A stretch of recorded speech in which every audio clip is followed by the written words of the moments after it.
नमस्कार जय जगन्नाथ आम चैनल को आपण मानकु बहुत बहुत स्वागत। श्रावणर एही पवित्र मासरे कौनसी भी एक सोमवार दिन शिवलिंगरू उठाई आणंतु एही पवित्र जिनिस।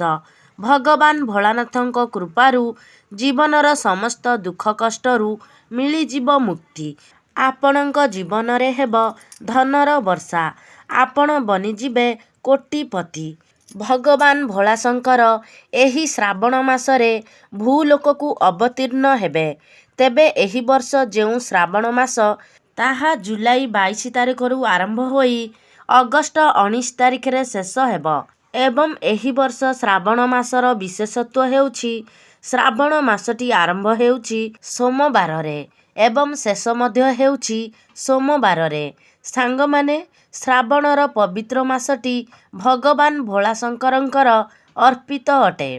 कुहा जाइथाए जे जेउ व्यक्ति एही श्रावण मासरे सच्चा हृदय विधि विधान पूर्वक भगवान भोलाशंकरंकर पूजार्चना करिथाए, भगवान भोलाशंकर सेही व्यक्तिंकर समस्त मनस्कामना को पूर्ण करिथांती।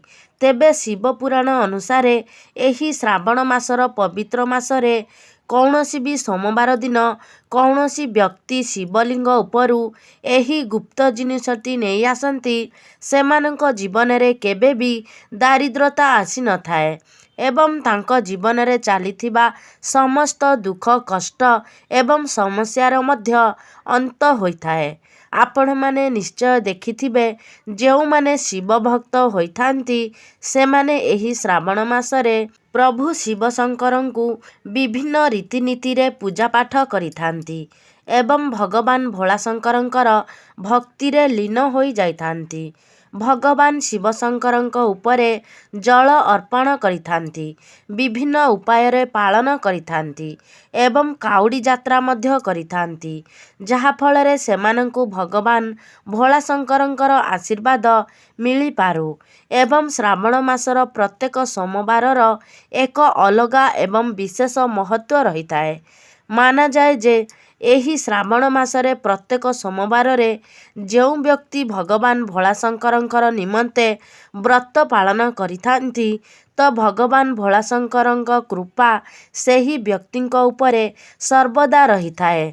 स्वयं काल मध्य सेही व्यक्तिंकर कौनसी क्षति करि पारि न थाए। भगवान भोलानाथंकर कृपारू सेही व्यक्तिंक जीवनरे एक सकारात्मक परिवर्तन होइथाए एवं समस्त कार्ୟରେ सेही व्यक्तिंकु सफलता मध्य प्राप्त होइथाए। मात्र जदि आपण श्रावण मासर प्रत्येक सोमवाररे भगवान भोलानाथंक पई व्रत रखि पारिबे नाही, तेबे जदि कौनसी भी गोटिए सोमवार दिन आपण भगवान शिवंक मंदिर को जाई शिवलिंगरू एही गोटिए जिनिस नहीं आसुचंती एवं आपणकर घरे रखि देउचंती, जहा विषय रे आजि मु आपण मानंकु एही वीडियो रे कहिबाकू जाउछि। तेबे सांग माने एहा द्वारा आपणक गृहरे केबे भी धन धान्य रे अभाव होई न थाए। एहा सहित आपणकु आपणक जीवन रे चालिथिबा समस्त दुख कष्ट एवं समस्यारू मध्य मुक्ति मिलिजिब। भगवान भोलाशंकरंकर असीम कृपा आपणक उपरे सदा सर्वदा पाई रहिब। आपण तो एही कथा निश्चित जानिथिबे जे जेउ व्यक्तिंकु स्वयं महादेवंकर आशीर्वाद मिली जाइथाए सेही व्यक्तिर स्वयं काल मध्य कौनसी क्षति करि पारि न थाए। तेबे सांगमाने सबुठारु प्रथम उपायटी हेउछि जदि आपणकर योग्यता थिबा सत्य मध्य आपणकु चाकिरी मिली पारु नाही, आपण अनेक थर चाकिरी पाई प्रस्तुति कला परे मध्य सेथिरे आपण विफल हेउछंती, तेबे एही उपायटी आपणक चाकिरी पाई रामबाण परी कार्य करिब। तेबे एथिपाई श्रावणर कौनसी भी सोमवार दिन आपणकु ब्रह्म मुहूर्तरू उठिबार अछि। तापरे आपण निजर स्नान कार्य समापना करी गोटिए काचर शिशी नहीं जिबे। ता मध्यरे आपण गोलमरीच भरिदेबे। एही गोलमरीचटी भगवान शिवशंकरंकर अत्यंत प्रिय होइथाए। भगवान शिवशंकरंकर पूजारे जदि गोलमरीचर व्यवहार करा जाए तो सेही पूजाटी शीघ्र ही सफल होइथाए। ତାପରେ ଆପଣ ଗୋଟିଏ ଲୋଟାରେ ଜଳ ଭରି ନିଅନ୍ତୁ ଏବଂ ସେଥିରେ କିଛି ଗଙ୍ଗା ଜଳ ମିଶାଇ ଦିଅନ୍ତୁ। ଗଙ୍ଗା ଜଳ ଏବଂ ସେହି ଗୋଲମରିଚର ଶିଶିକୁ ନେଇ ଆପଣ କୌଣସି ବି ଶିବ ମନ୍ଦିରକୁ ଯାଆନ୍ତୁ। ତାପରେ ଆପଣ ଶିବଲିଙ୍ଗରେ ଉତ୍ତର ଦିଗକୁ ମୁଖ କରି ସେହି ସମସ୍ତ ଜଳକୁ ଶିବଲିଙ୍ଗ ଉପରେ ଅର୍ପଣ କରନ୍ତୁ। ଯେତେବେଳେ ଆପଣ ସମ୍ପୂର୍ଣ୍ଣ ଜଳ ଅର୍ପଣ କରିସାରିବେ, ତାପରେ ସେହି ଶିଶିଟିକୁ ଆପଣ ଶିବଲିଙ୍ଗରେ ଛୁଆଁଇ ନିଜ ଘରକୁ ନେଇ ଆସନ୍ତୁ। ତାପରେ ସେହି ଗୋଲମରିଚର ଶିଶିଟିକୁ ଆପଣ ନିଜ ପୂଜା ଘରେ ରଖିଦିଅନ୍ତୁ। ଏବଂ ଯେତେବେଳେ ବି ଆପଣ କୌଣସି ଇଣ୍ଟରଭ୍ୟୁ ପାଇଁ ଯାଉଛନ୍ତି କିମ୍ବା କୌଣସି ବି ଏକ୍ଜାମ୍ ଦେବା ପାଇଁ ଯାଉଛନ୍ତି, ସେତେବେଳେ ସେହି ଗୋଲମରିଚ ଶିଶିରୁ ଗୋଟିଏ ଗୋଲମରିଚ ଆପଣଙ୍କର ପକେଟରେ ରଖିକି ଯାଆନ୍ତୁ ଏବଂ ତାପରେ ଆପଣ ଇଣ୍ଟରଭ୍ୟୁ କିମ୍ବା ଏକ୍ଜାମ୍ ଦେବା ପାଇଁ ଯାଆନ୍ତୁ। ଦେଖିବେ ଚାକିରି ମିଳିବାରେ ଆପଣଙ୍କର ଯେଉଁ ବାଧାବିଘ୍ନ ସୃଷ୍ଟି ହେଉଥିଲା, ସେହି ବାଧାବିଘ୍ନ ଆଉ ଆପଣଙ୍କ ପାଇଁ ଆସିବ ନାହିଁ ଏବଂ ଆପଣଙ୍କ ଯୋଗ୍ୟତା ଅନୁସାରେ ଆପଣଙ୍କୁ ଚାକିରି ମଧ୍ୟ ପ୍ରାପ୍ତ ହୋଇଯିବ। ତେବେ ସାଙ୍ଗମାନେ, ସବୁଠାରୁ ଗୁରୁତ୍ୱପୂର୍ଣ୍ଣ କଥା ହେଉଛି ଆପଣ ଯେଉଁ ବି ଉପାୟ ପାଳନ କରୁଛନ୍ତି, ସେହି ଉପାୟଟିରେ ଆପଣଙ୍କର ସମ୍ପୂର୍ଣ୍ଣ ରୂପରେ ଶ୍ରଦ୍ଧା, ଭକ୍ତି ଏବଂ ବିଶ୍ୱାସ ରହିଥିବା ଆବଶ୍ୟକ। ଆପଣ ସମ୍ପୂର୍ଣ୍ଣ ଶ୍ରଦ୍ଧା, ଭକ୍ତି ଏବଂ ବିଶ୍ୱାସର ସହିତ ଯଦି ଏହି ଉପାୟଟି ପାଳନ କରନ୍ତି, ତେବେ ନିଶ୍ଚିତ ଭାବରେ ଆପଣଙ୍କୁ ଚାକିରି ପ୍ରାପ୍ତ ହେବ। ଦ୍ୱିତୀୟ ଉପାୟଟି ହେଉଛି, ଯଦି ଆପଣ ଏହି ଉପାୟଟି କରିନିଅନ୍ତି, ତେବେ ଏହାଦ୍ୱାରା ଆପଣଙ୍କର ଘରର ଉନ୍ନତି ହୋଇଥାଏ। ତେବେ ସାଙ୍ଗମାନେ, ଯଦି ଆପଣଙ୍କ ଗୃହରେ ଭଗବାନ ଶିବ ଶଙ୍କର ଏବଂ ମା ପାର୍ବତୀଙ୍କର ମୂର୍ତ୍ତି କିମ୍ବା ଫଟୋ ନାହିଁ କିମ୍ବା ଶିବଙ୍କ ସମ୍ପୂର୍ଣ୍ଣ ପରିବାରର କୌଣସି ମୂର୍ତ୍ତି କିମ୍ବା ଫଟୋ ନାହିଁ, ତେବେ ଆପଣ ଯଦି ଏହି ଶ୍ରାବଣ ମାସର ପବିତ୍ର ମାସରେ ଶିବ ଶଙ୍କରଙ୍କର ସମ୍ପୂର୍ଣ୍ଣ ପରିବାରର ମୂର୍ତ୍ତି କିମ୍ବା ଫଟୋ ଆପଣଙ୍କର ଗୃହରେ ସ୍ଥାପନ କରନ୍ତି, ତେବେ ଆପଣଙ୍କ ଉପରେ ଭଗବାନ ଶିବ ଶଙ୍କରଙ୍କର ଅଶେଷ କୃପା ଦୃଷ୍ଟି ରହିଥାଏ। ଆପଣଙ୍କ ଗୃହରେ ଉନ୍ନତି ହେବାକୁ ଲାଗିବ ଏବଂ ଗୃହର ସମସ୍ତ ନକାରାତ୍ମକ ଶକ୍ତି ନଷ୍ଟ ହୋଇ ଗୃହରେ ସକାରାତ୍ମକ ଉର୍ଜାର ନିର୍ମାଣ ହେବ। ଏମିତି ମାନାଯାଇଥାଏ ଯେ ଏହି ଶ୍ରାବଣର ଏହି ପବିତ୍ର ମାସରେ ଯଦି ଆପଣ ଭଗବାନ ଭୋଳାନାଥଙ୍କୁ ରୁଦ୍ରାକ୍ଷ ଅର୍ପଣ କରନ୍ତି, ତେବେ ଭଗବାନ ଭୋଳାଶଙ୍କରଙ୍କର ଆଶୀର୍ବାଦ ଏବଂ କୃପା ଆପଣଙ୍କ ଉପରେ ସଦାସର୍ବଦା ପାଇଁ ରହିଥାଏ। ତେବେ ସାଙ୍ଗମାନେ, ଏହି ଶ୍ରାବଣ ମାସର କୌଣସି ବି ଏକ ସୋମବାର ଦିନ ଆପଣ ଏକ ରୁଦ୍ରାକ୍ଷର ମାଳ ଏବଂ ଗୋଟିଏ ଲୋଟା କଞ୍ଚା କ୍ଷୀର ନେଇ ଶିବ ମନ୍ଦିରକୁ ଯାଆନ୍ତୁ ଏବଂ ପ୍ରଥମେ ଆପଣ ଶିବଲିଙ୍ଗରେ ଏକ ଲୋଟା କଞ୍ଚା କ୍ଷୀର ଅର୍ପଣ କରନ୍ତୁ। ତେବେ ସାଙ୍ଗମାନେ, ଯେତେବେଳେ ଆପଣ ସବୁ କ୍ଷୀର ଅର୍ପଣ କରିସାରୁଛନ୍ତି, ତାପରେ ଏହି ରୁଦ୍ରାକ୍ଷ ମାଳଟିକୁ ଶିବଲିଙ୍ଗରେ ଛୁଆଁଇ ତାପରେ ନିଜେ ସେହି ରୁଦ୍ରାକ୍ଷର ମାଳକୁ ଧାରଣ କରନ୍ତୁ। ଏପରି କରିବା ଦ୍ୱାରା ଆପଣଙ୍କୁ ଭଗବାନ ଶିବ ଶଙ୍କରଙ୍କର ସାକ୍ଷାତ କୃପା ପ୍ରାପ୍ତ ହୋଇଥାଏ। ମାନାଯାଇଥାଏ ଯେ ଯେତେବେଳେ ଭଗବାନ ଶିବ ଶଙ୍କରଙ୍କର ଲୁହ ଏହି ଭୂଲୋକରେ ପଡ଼ିଥିଲା, ସେତେବେଳେ ସେହି ଲୁହ ରୁଦ୍ରାକ୍ଷର ରୂପ ଧାରଣ କରିଥିଲା। ତେବେ ଆପଣ ଚାହିଁଲେ ରୁଦ୍ରାକ୍ଷର ମାଳକୁ ଧାରଣ କରିପାରିବେ ଏବଂ ଯଦି ଚାହିଁବେ, ତେବେ ସେହି ମାଳକୁ ଆପଣଙ୍କର ପୂଜା ଘରେ ରଖି ପ୍ରତ୍ୟେକ ସୋମବାର ଦିନ ତାକୁ ପୂଜା ମଧ୍ୟ କରିପାରିବେ।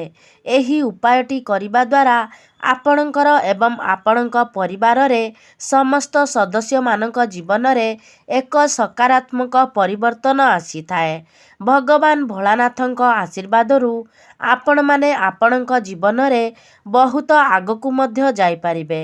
ସାଙ୍ଗମାନେ, ଯଦି ଆପଣ ଯେତେ ରୋଜଗାର କଲେ ମଧ୍ୟ ଆପଣଙ୍କ ପାଖରେ ପଇସା ରହୁନାହିଁ, ଆପଣମାନେ ସର୍ବଦା ଆର୍ଥିକ ସମସ୍ୟାରେ ଘେରି ହୋଇ ରହୁଛନ୍ତି, ଆପଣଙ୍କ ଉପରେ ଋଣ କରଜର ଭାର ବଢ଼ିଯାଉଛି ଏବଂ ଯେତେ ଚେଷ୍ଟା କଲେ ମଧ୍ୟ ଆପଣ ଋଣ କରଜ ଶୁଝିବାକୁ ସକ୍ଷମ ହୋଇପାରୁନାହାନ୍ତି, ତେବେ ଶ୍ରାବଣର ଏହି ପବିତ୍ର ମାସରେ କୌଣସି ବି ସୋମବାର ଦିନ ଆପଣ ଏକ ଡମ୍ବରୁ କିଣି ନିଅନ୍ତୁ ଏବଂ ସେହି ଡମ୍ବରକୁ ନେଇ ଆପଣ ଭଗବାନ ଭୋଳାନାଥଙ୍କର ମନ୍ଦିରକୁ ଯାଆନ୍ତୁ।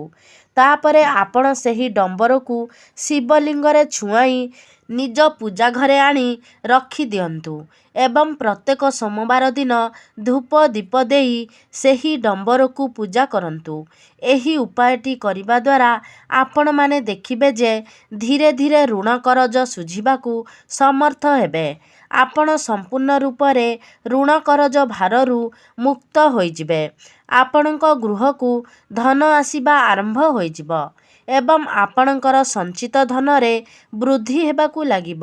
ସାଙ୍ଗମାନେ, ଯଦି ଆପଣଙ୍କ ଶତ୍ରୁ ସଂଖ୍ୟା ବଢ଼ିଯାଇଛନ୍ତି, ଶତ୍ରୁ ପୀଡ଼ା ଆପଣଙ୍କୁ କଷ୍ଟ ଦେଉଛି, ତେବେ ଶତ୍ରୁମାନଙ୍କ ଠାରୁ ରକ୍ଷା ପାଇବା ପାଇଁ, ଶତ୍ରୁ ପୀଡ଼ାରୁ ମୁକ୍ତି ପାଇବା ପାଇଁ ଶ୍ରାବଣ ମାସର ପବିତ୍ର ମାସରେ କୌଣସି ବି ଏକ ସୋମବାର ଦିନ ଆପଣମାନେ ପିତ୍ତଳର ଏକ ତ୍ରିଶୂଳ କିଣି ଆଣନ୍ତୁ। ତାପରେ ସେହି ତ୍ରିଶୂଳକୁ ନେଇ ଆପଣ ସୋମବାର ଦିନ ଶିବ ମନ୍ଦିରକୁ ଯାଆନ୍ତୁ ଏବଂ ଭଗବାନ ଶିବଶଙ୍କରଙ୍କର ଡାହାଣ ଚରଣରେ ଏହି ତ୍ରିଶୂଳକୁ ଛୁଆଁଇ ନିଜ ଘରକୁ ନେଇ ଆସନ୍ତୁ। ଏହି ଉପାୟଟି କରିବା ଦ୍ୱାରା ଆପଣଙ୍କୁ ଶତ୍ରୁ ପୀଡ଼ାରୁ ମୁକ୍ତି ମିଳିବ। ଶତ୍ରୁମାନେ ଆପଣଙ୍କର କୌଣସି କ୍ଷତି କରିପାରିବେ ନାହିଁ। ଯଦି ସେମାନେ ଆପଣଙ୍କର କିଛି କ୍ଷତି କରିବାକୁ ଚେଷ୍ଟା କରନ୍ତି, ତେବେ ଓଲଟା ସେହିମାନଙ୍କର କ୍ଷତି ହେବ। ସାଙ୍ଗମାନେ, ଯଦି ଦୁର୍ଭାଗ୍ୟ ଆପଣଙ୍କର ପିଛା ଛାଡ଼ୁନାହିଁ, ପ୍ରତ୍ୟେକ କାର୍ଯ୍ୟରେ ଆପଣ ବିଫଳ ହେଉଛନ୍ତି ଏବଂ ଆପଣମାନେ ଚାହୁଁଛନ୍ତି ଆପଣଙ୍କର ଦୁର୍ଭାଗ୍ୟ ସୌଭାଗ୍ୟରେ ପରିଣତ ହୋଇଯାଉ, ଆପଣଙ୍କୁ ପ୍ରତ୍ୟେକ କାର୍ଯ୍ୟରେ ସଫଳତା ପ୍ରାପ୍ତି ହେଉ, ତେବେ ଶ୍ରାବଣର ଏହି ପବିତ୍ର ମାସରେ କୌଣସି ବି ସୋମବାର ଦିନ ଆପଣ ଏକ ମୟୂର ପଙ୍ଖ କିଣିକି ଆଣନ୍ତୁ ଏବଂ ସେହି ମୟୂର ପଙ୍ଖକୁ ଆପଣ ଶିବ ମନ୍ଦିରକୁ ନେଇ ତାପରେ ଆପଣଙ୍କର ପୂଜା ଘରେ ରଖିଦିଅନ୍ତୁ। ମାନାଯାଇଥାଏ ଯେ ଯଦି ଶ୍ରାବଣ ମାସରେ ଆପଣ ମୟୂର ପଙ୍ଖ ଆଣି ଆପଣଙ୍କର ଘରେ ରଖନ୍ତି, ତେବେ ଆପଣଙ୍କର ଭାଗ୍ୟ ଉଦୟ ହୋଇଥାଏ। ଆପଣଙ୍କର ଦୁର୍ଭାଗ୍ୟ ସୌଭାଗ୍ୟରେ ପରିଣତ ହୋଇଯାଇଥାଏ। ଯଦି କୁଣ୍ଡଳୀରେ କାଳସର୍ପ ଦୋଷ ଥାଏ, ତେବେ ତାହାର ମଧ୍ୟ ନିବାରଣ ହୋଇଥାଏ। ଆପଣ ଆପଣଙ୍କ ଜୀବନରେ ଉନ୍ନତି କରିବାକୁ ଲାଗିଥାନ୍ତି। ଏହା ବ୍ୟତୀତ ଶ୍ରାବଣ ମାସର ସୋମବାରରେ ଯଦି ଆପଣ ଶିବଲିଙ୍ଗରେ ଦୁବ ଅର୍ପଣ କରିଥାନ୍ତି, ତେବେ ଆପଣଙ୍କୁ ସମସ୍ତ ପ୍ରକାରର ଭୌତିକ ସୁଖର ପ୍ରାପ୍ତି ହୋଇଥାଏ। ଆପଣଙ୍କୁ ଭଗବାନ ଗଣେଶଙ୍କର ମଧ୍ୟ ଆଶୀର୍ବାଦ ପ୍ରାପ୍ତ ହୋଇଥାଏ। ଆପଣଙ୍କର ଦରିଦ୍ରତା ସବୁଦିନ ପାଇଁ ଦୂର ହୋଇଯାଇଥାଏ। ତ ସାଙ୍ଗମାନେ, ଆଶା କରୁଛି ଆଜିର ଏହି ଭିଡ଼ିଓଟି ଆପଣମାନଙ୍କୁ ନିଶ୍ଚିତ ଭାବରେ ଭଲ ଲାଗିଥିବ। ଯଦି ଭଲ ଲାଗିଛି ତାହେଲେ ଲାଇକ୍ କରିବେ, ସେୟାର କରିବେ। ଆମ ଚ୍ୟାନେଲକୁ ଯଦି ସବସ୍କ୍ରାଇବ୍ କରିନାହାନ୍ତି ତାହେଲେ ସବସ୍କ୍ରାଇବ୍ କରିଦେବେ। ସର୍ବେ ଭବନ୍ତୁ ସୁଖିନଃ। ଧନ୍ୟବାଦ।